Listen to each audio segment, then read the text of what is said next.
Hola a todos, bienvenidos a Vida Visión TV, el canal evangélico de televisión de la Costa del Sol.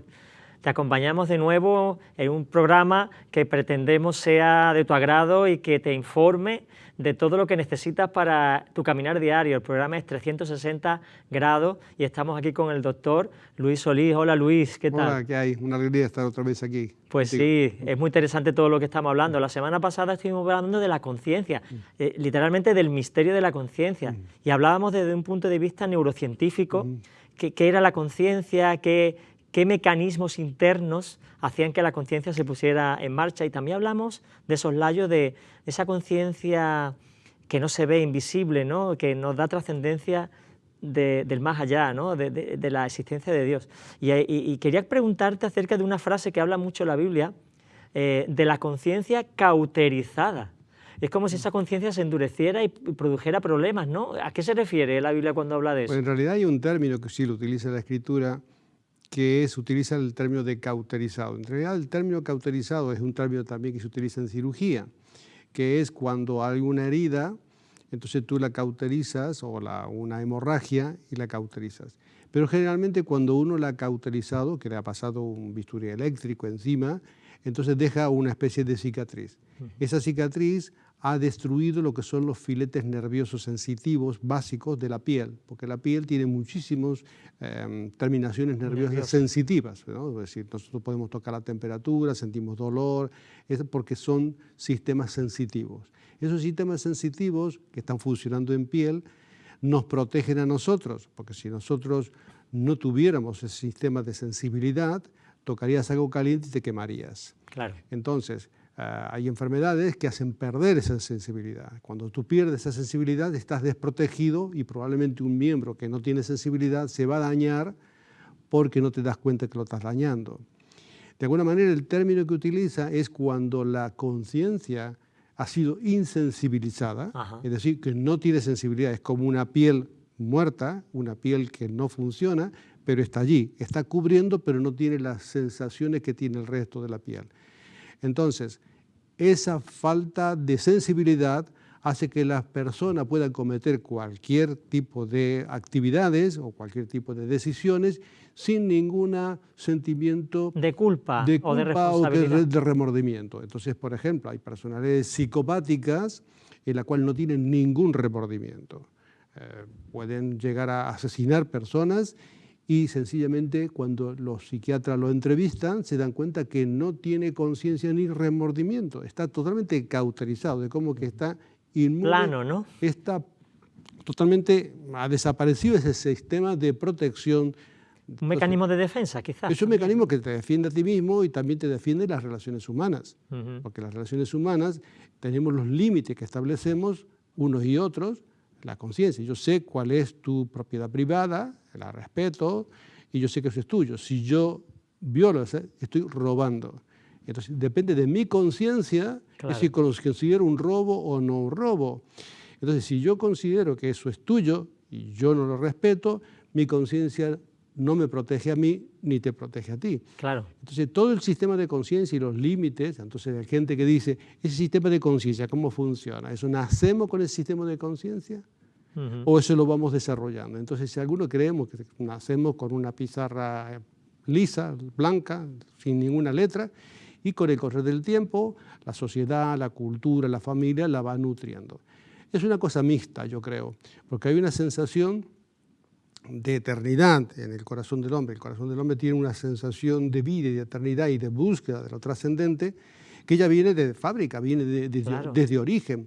Entonces, eso lo vas desarrollando. Si a esa persona yo la pongo en un ambiente social, en un ambiente cultural, donde no recibe una formación y una educación y de estímulo, de respeto, claro, por supuesto, no los tiene. Entonces la conciencia no les protege. Claro, hay, aparte de lo que tú dices del tema cultural, hay unos valores absolutos, que es lo que hoy día la humanidad quiere desterrar. Claro. Vive en valores relativos, por lo tanto depende. Donde estés es bueno o es malo, pero hay valores absolutos. Matar a alguien es malo. Y pueden enseñarme que no, pero es así, ¿no? Entonces, la conciencia se va endureciendo cuando uno practica lo malo. Por ejemplo, estaba pensando en alguien que roba por primera vez. El primer día estará preocupado, tendrá miedo, se sentirá culpable, el segundo día menos, pero cuando lo haya hecho 10 veces ya no sentirá ningún remordimiento ni arrepentimiento porque piensa que necesito robar para comer. Entonces se va endureciendo esa conciencia y, como tú dices, la herida se va cerrando y emocionalmente nos vamos endureciendo. Claro. Y eso nos lleva a la historia de la mujer adúltera. Estoy acordándome de cuando aquellos fariseos querían tentar a Jesús y trajeron a una mujer que habían pillado en pleno uso del adulterio, ¿no? Claro. Ahí ocurrió algo muy interesante, Luis. La verdad que esa es una enseñanza muy, por lo menos para mí, tiene varios rincones muy interesantes.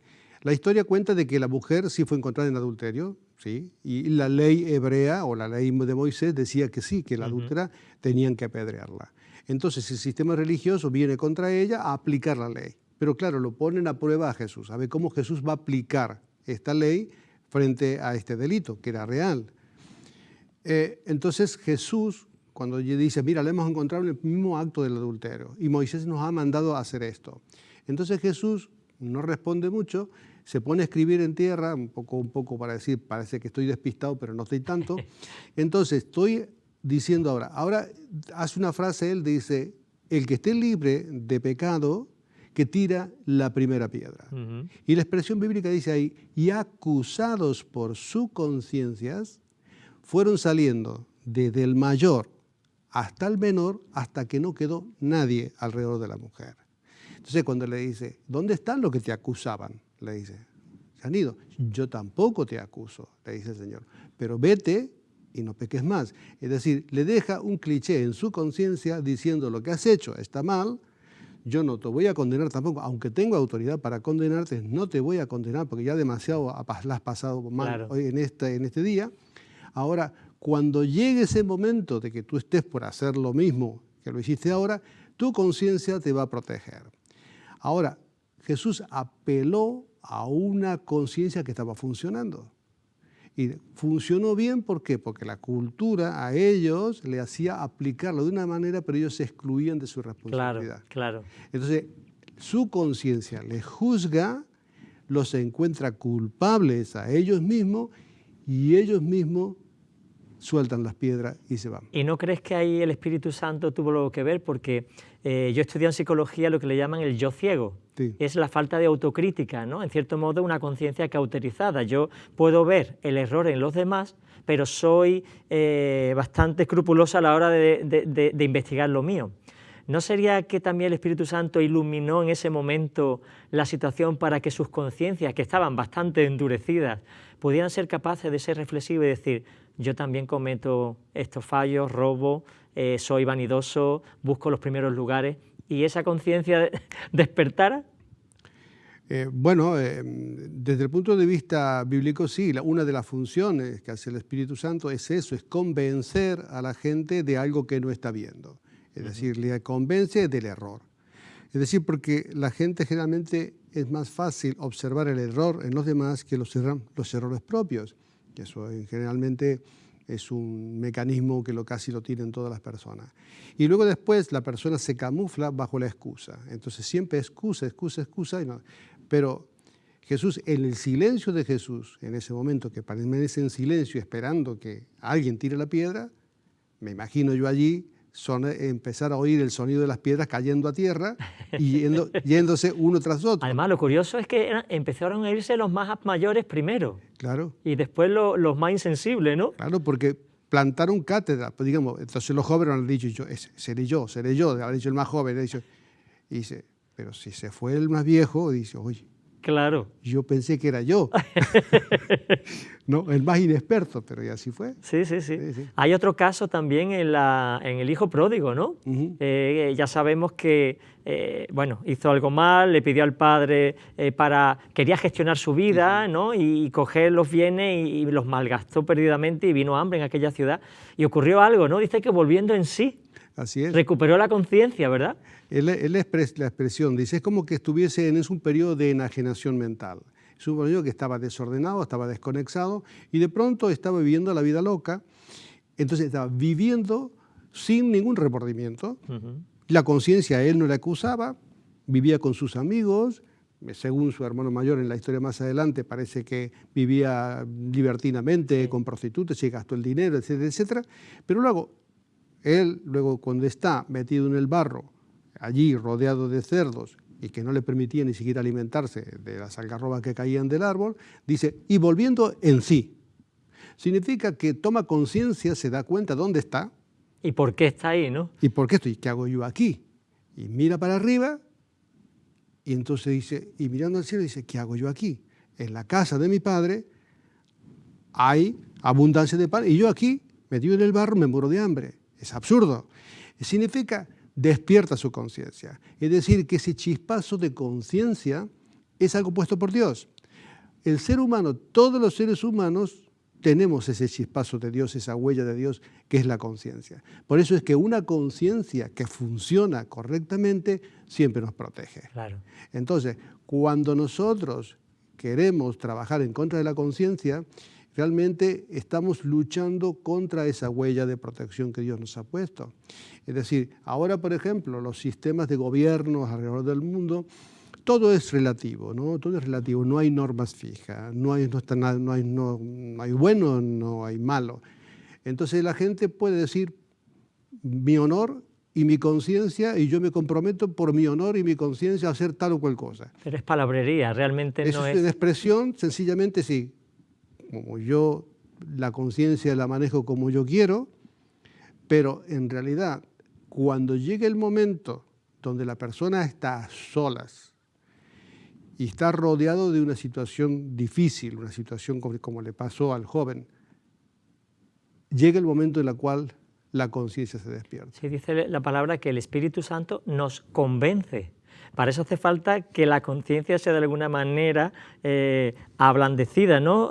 Quitar esas callosidades insensibles para que la conciencia pueda percibir. Y lo que le pasó al hijo pródigo es algo que es importante de reseñar.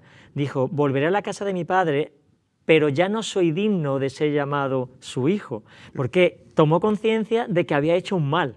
Claro. Y por lo tanto se produjo remordimiento, que no es malo. Hay mucha gente que piensa que no hay que tener remordimiento, sí, si te lleva al arrepentimiento. Claro. Ahí vemos el caso de Pedro y Judas. Ambos sintieron un remordimiento. Uno pidió perdón, el otro se ahorcó. Entonces, uno se arrepintió, pero el otro no.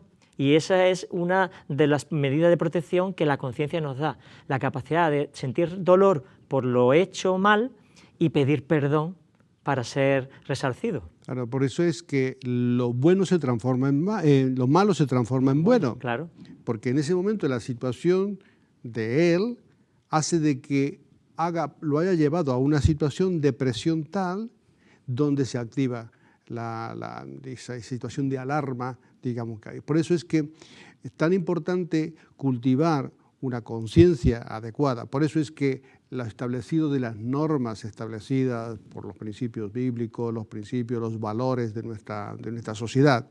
La sociedad es una sociedad occidental que ha sido basada o se ha fundamentado en principios cristianos. Entonces los principios cristianos, independientemente si uno profesa una determinada o cual religión dentro del grupo cristiano, los principios y valores que tenemos como sociedad nos protegen. Entonces, la conciencia de aquella persona que no actúa con lealtad, que actúa con infidelidad, aquella persona que actúa sin integridad, sin ningún temor, actúa en forma cauterizada, corrupta, inmoral, y juega con todos estos principios y le importa nada. Entonces, más tarde, más temprano, esa conciencia se va a activar. Claro. Pero esa activación es para bien. Pues Luis, ya estamos terminando, esto es rápido, la conciencia del tiempo. Así que muchas gracias, de verdad que ha sido un programa muy interesante, nos abre los entendimientos y nos activa la conciencia. Gracias, nos vemos en el próximo programa. Bueno, muy bien. Y a nuestros espectadores, interesante, ¿verdad?, el tema de la conciencia. Las conclusiones que yo saco es que cuanto más cerca estemos de Dios, más clara tengamos la conciencia para distinguir entre lo bueno y lo malo y actuar en consecuencia. Así que acércate a Jesucristo, Él te va a ayudar.